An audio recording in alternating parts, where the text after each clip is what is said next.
Everyone, welcome to our YouTube channel Deeksha's Learning Lab. और मैं हूं आपकी फोरेंसिक एजुकेटर दीक्षा शर्मा। आज के लेक्चर में हम फैक्ट का previous year question paper solve कर रहे हैं, जिससे आपको ये समझ में आ जाएगा कि किस तरीके के क्वेश्चन पेपर 2022 में आए थे। ठीक है। सो अभी तक फैक्ट का एग्जाम 2 बार ही कंडक्ट हुआ है। जिसे नहीं पता उसे बता दो, फैक्ट का एग्जाम क्या है।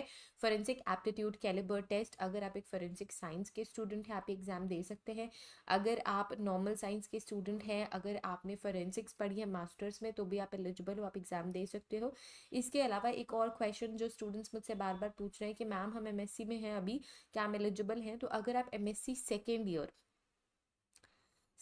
ईयर, ठीक है, मैंने ये नहीं बोला सेकेंड सेमेस्टर, ठीक है, सेकेंड ईयर फोर्थ सेमेस्टर में है तो आप एलिजिबल हो। ठीक है। जो आपका सर्टिफिकेट है, जब आप फैक्ट क्लियर कर लोगे तो उसका जो सर्टिफिकेट है आपके इस रिजल्ट के बाद ही आपको मिलेगा, लेकिन आप एलिजिबल हो एग्जाम देने के लिए। ठीक है। और इसके अलावा मैंने ये भी बताया था कि कौन कौन से साइंस के सब्जेक्ट्स आपके ग्रेजुएशन में होने चाहिए। तो अगर आपने 3 साल ग्रेजुएशन में कभी भी फिजिक्स या केमिस्ट्री पढ़ी है, तो आप कई सारे और डिविजन्स इलेक्टिव्स के लिए एलिजिबल हो। एक बार वो टेबल आपको देख लेनी है, मैंने डिस्कस तो कर ही दी थी। ठीक है।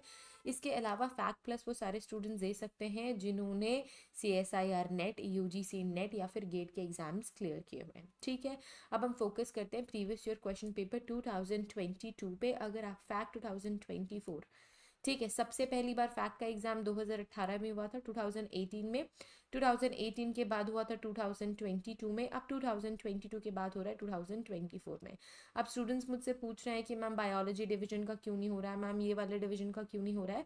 तो सिंपल सी बात यह है कि अगर कोई किसी पर्टिकुलर डिवीजन के एग्जाम्स नहीं हो रहे हैं, इलेक्टिव आपको नहीं दिए गए हैं, इसका मतलब ये है कि उस पर्टिकुलर फील्ड में अभी वैकेंसीज नहीं है। अगर वैकेंसीज आएंगी तो फैक्ट का एग्जाम फिर से होगा और आप वो इलेक्टिव चूज कर सकते हो। ठीक है।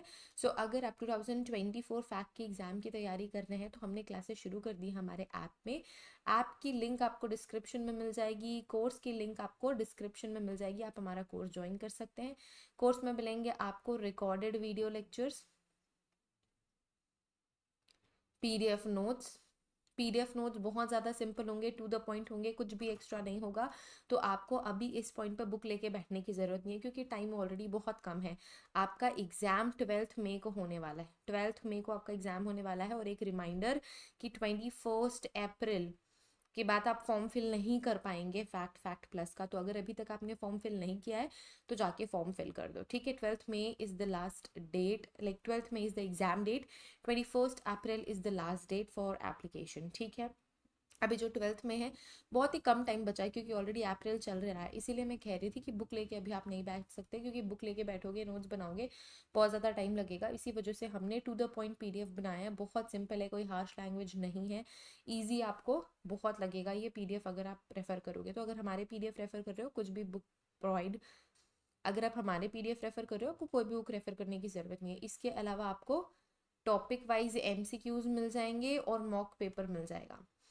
मॉक पेपर मिल जाएगा, मॉक टेस्ट हो जाएगा, जिससे आपकी तैयारी अच्छे से हो जाएगी। मॉक पेपर में क्या होगा, मॉक पेपर में 50 MCQs आपके सेक्शन A के रहेंगे, सेक्शन B के 70 MCQs रहेंगे according to elective.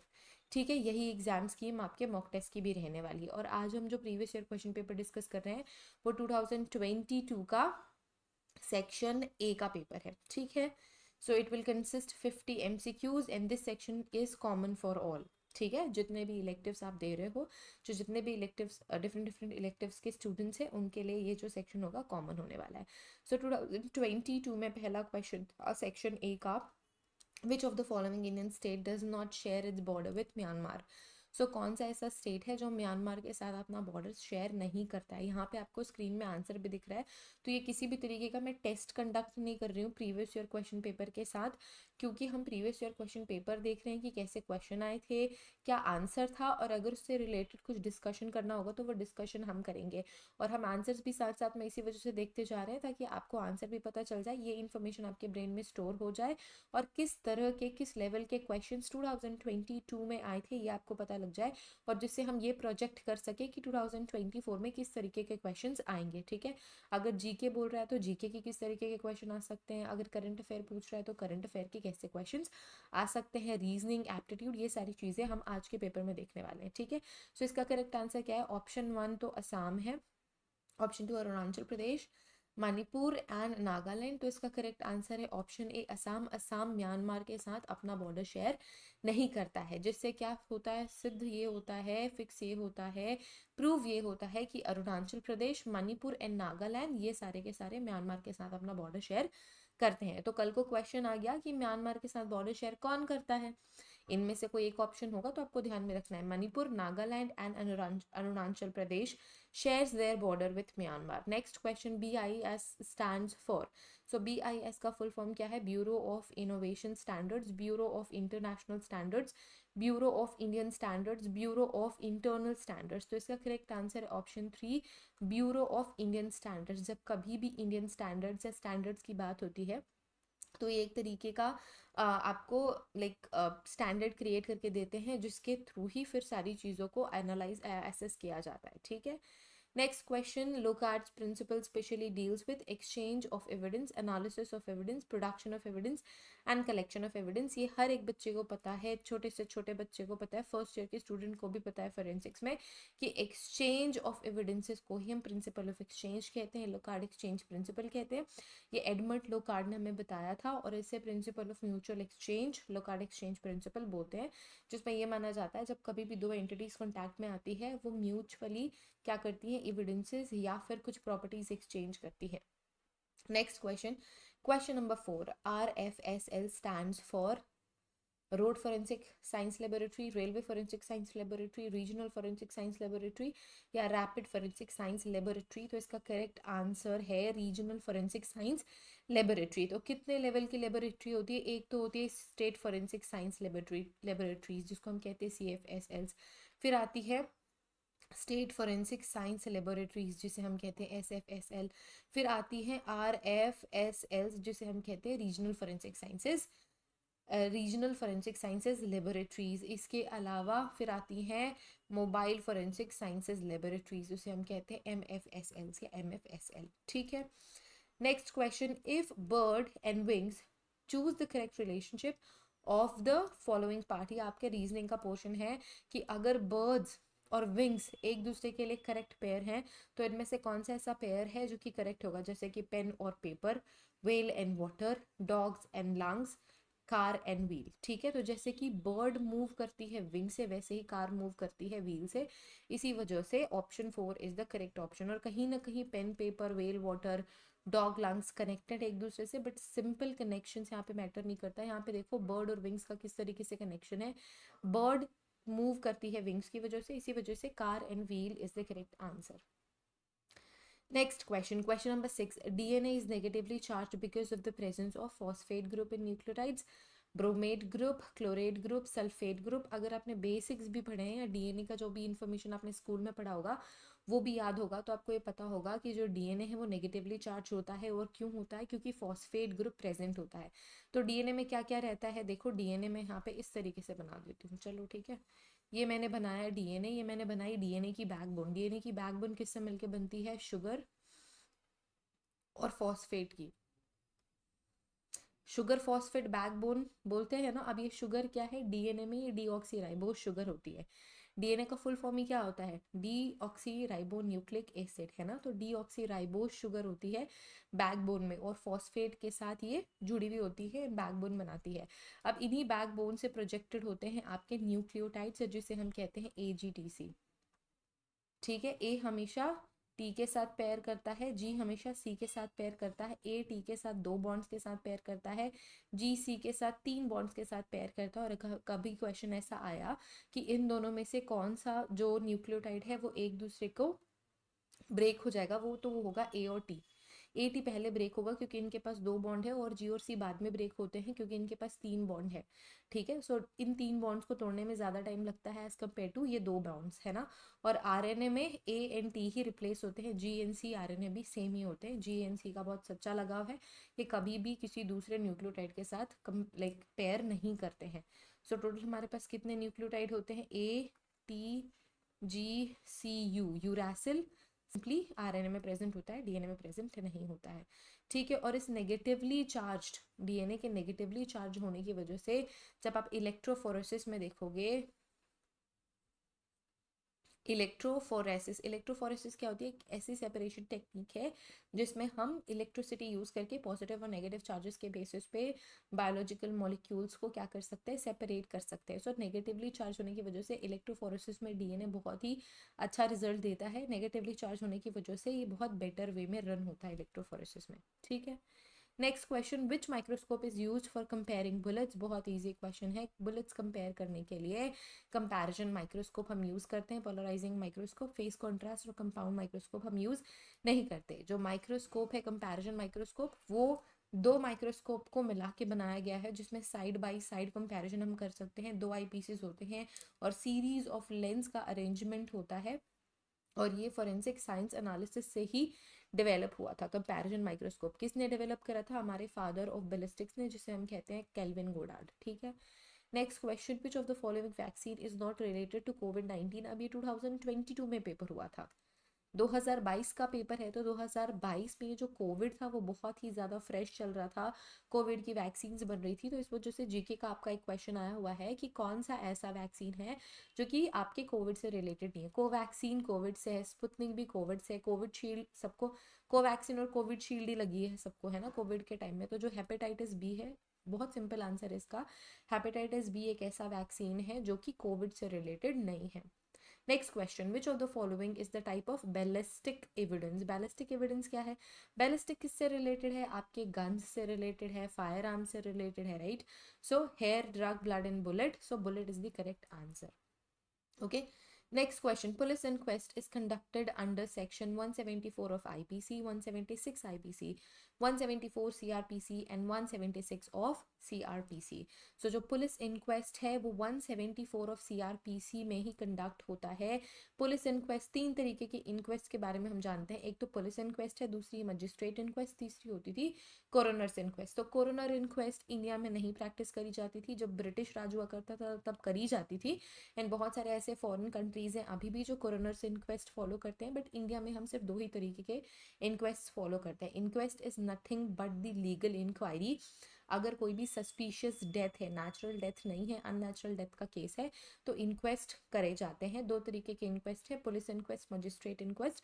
Police inquest कब होती है? नॉर्मल केसेस में पुलिस इंक्वेस्ट होती है, कोई भी अननेचुरल डेथ का केस है तो पुलिस इंक्वेस्ट होती है, और वो सेक्शन 174 सीआरपीसी के तहत होती है। ठीक है, मजिस्ट्रेट इंक्वेस्ट कब होती है? जब पुलिस की कस्टडी में किसी की डेथ हो जाए, पुलिस की कस्टडी में अगर कोई विक्टिम है या कोई सस्पेक्ट है, इसकी अगर कोई दूसरे पुलिस वाले की कुछ डेथ हो जाए या फिर कोई इंजरी, ग्रीवियस इंजरी हो जाए, तो भी मजिस्ट्रेट इंक्वेस्ट होती है। डाउरी के केस में मजिस्ट्रेट इंक्वेस्ट होती है, एक्सह्यूमेशन के केस में मजिस्ट्रेट इंक्वेस्ट होती है, और ये मजिस्ट्रेट इंक्वेस्ट 176 सीआरपीसी के अंदर होती है। सो 174 for police inquest, 176 CrPC. So criminal procedure code के अंदर होगी, आईपीसी के अंदर नहीं होगी, सीआरपीसी के सेक्शन है दोनों, 176 and 174। 174 is for police and 176 is for magistrate inquest.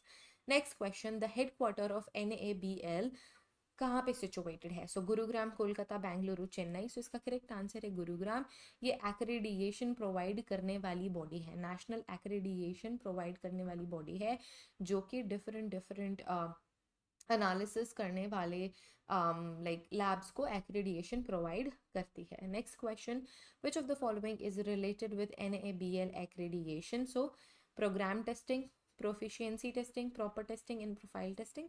So proficiency testing is related with NABL accreditation. ठीक, next question, question number 13, Kelvin Hooker Goddard was a forensic scientist best known for his contribution in DNA forensic, forensic ballistics, forensic anthropology and forensic toxicology. So forensic ballistics is the correct answer. हम इनको father of ballistics भी कहते हैं, किनको? Kelvin Hooker Goddard को, या kelvin Goddard आपको बहुत टाइम पे ये नाम दिखेगा, ये उनका पूरा नाम था, but most of the places में आपको हुकर वर्ड नहीं दिखेगा। सो केल्विन गोडार्ड या फिर Calvin Hooker Goddard is father of forensic ballistics. इन्होंने ही कंपैरिजन माइक्रोस्कोप भी डेवलप करा था।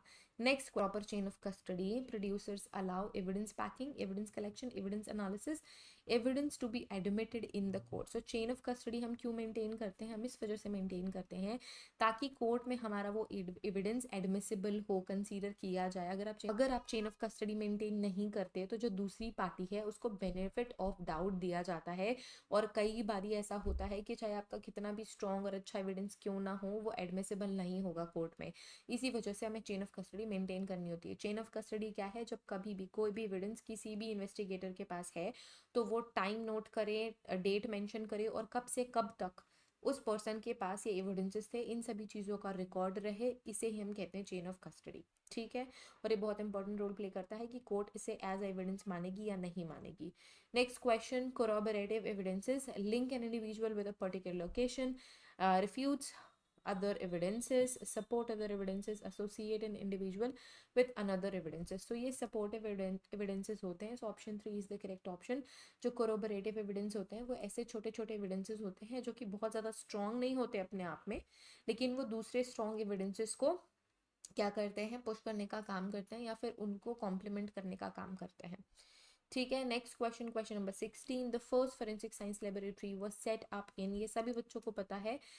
ये कहाँ पे सेटअप हुआ था, ये कैलकाटा में सेटअप हुआ था। फर्स्ट स्टेट फोरेंसिक लेबोरेटरी और फर्स्ट सेंट्रल फोरेंसिक लेबोरेटरी, ये दोनों ही सबसे पहले कैलकाटा में डेवलप हुआ था। Next question, which of the following term is not related with hand writing identification in legal cases.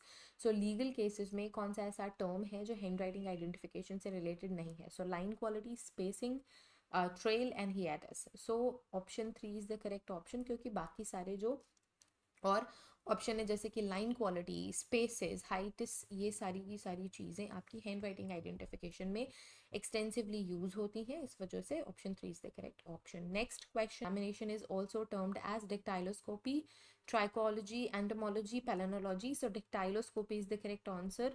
So dactyloscopy में हम फिंगरप्रिंट्स एग्जामिनेशन, फिंगरप्रिंट्स के बारे में पढ़ते हैं।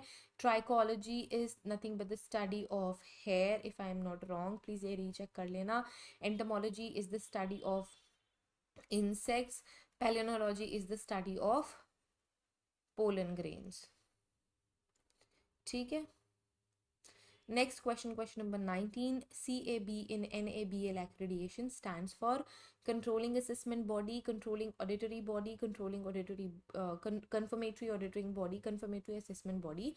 So the correct answer for this question is confirmatory assessment body. ठीक है, next question, question number 20, the laboratory accreditation services to testing and calibration laboratories are provided in accreditation with so ISO EC 17025 etcetera etcetera. तो इसका correct answer है option 1। जो accreditation provide करा जाता है वो इसी के अंदर एक्रेडिएशन प्रोवाइड किया जाता है। Next question, causing hurt by means of poison etcetera with intent to commit an offense is covered under section 528 of IPC, section 428 of IPC, section 328 of IPC, section 228 of IPC. So the correct answer is option 3, section 328 of Indian Penal Code handles if someone wants to cause क्या hurt by means of poison किसी harmful intent के साथ। So section 328 of IPC is there. Next question, what is the mean of 13579? तो यहाँ पे option से answer है 5। So mean कैसे निकालते हैं, तीन चीज़ें आती है, mean, median, mode. So mean कैसे निकलता है, 1 + 3 + 5 + 7 + 9। अब ये कितने नंबर्स हो गए, 1 2 3 4 5। So divided by 5। तो आप जब इनको काउंट करोगे 9 10 11 12 13 14 15 16 17 18 19 20 21 22 23 24 और 25। So it is over 25 divided by 5. So 5 5s are 25. So it comes out to be 5.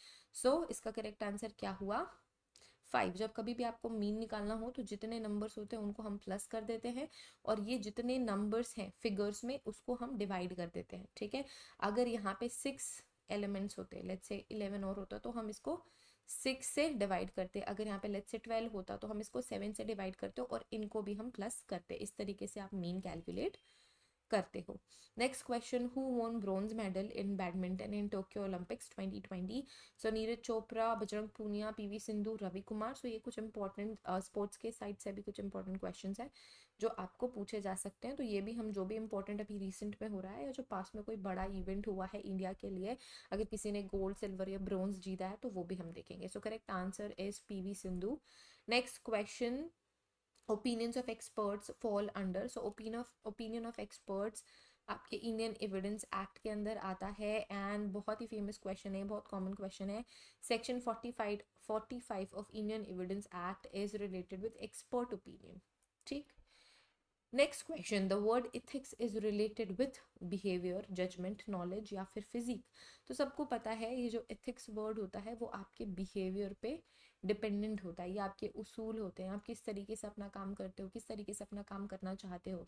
क्या आप बहुत ही ज़्यादा इथिकल हो? अगर आप बहुत ज़्यादा इथिकल हो तो वो आपके बिहेवियर में दिखेगा, आप सही चीज़ों के साइड रहोगे, आप गलत रिजल्ट्स नहीं निकालोगे, आप पैसे लेके किसी का फेवर नहीं करोगे, एक्सेट्रा एक्सेट्रा। और जो फोरेंसिक साइंस है हाईली इथिकल प्रोफाइल होती है।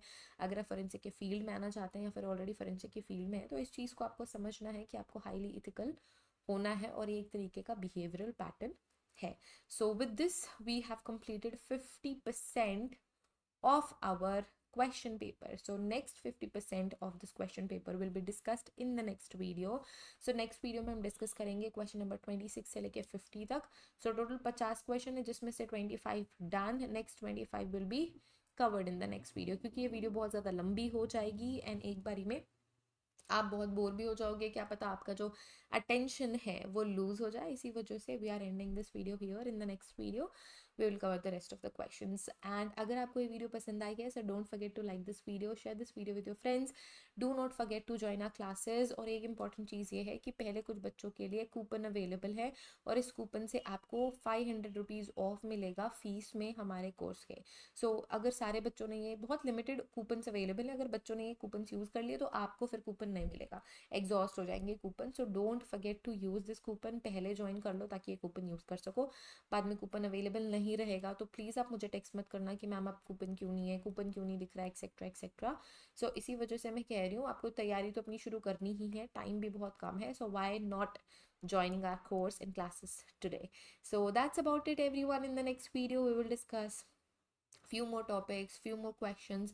इलेक्टिव्स पे भी आएंगे, इलेक्टिव्स के प्रीवियस ईयर क्वेश्चन पेपर पे भी आएंगे, 2018 के क्वेश्चन पेपर भी डिस्कस करेंगे।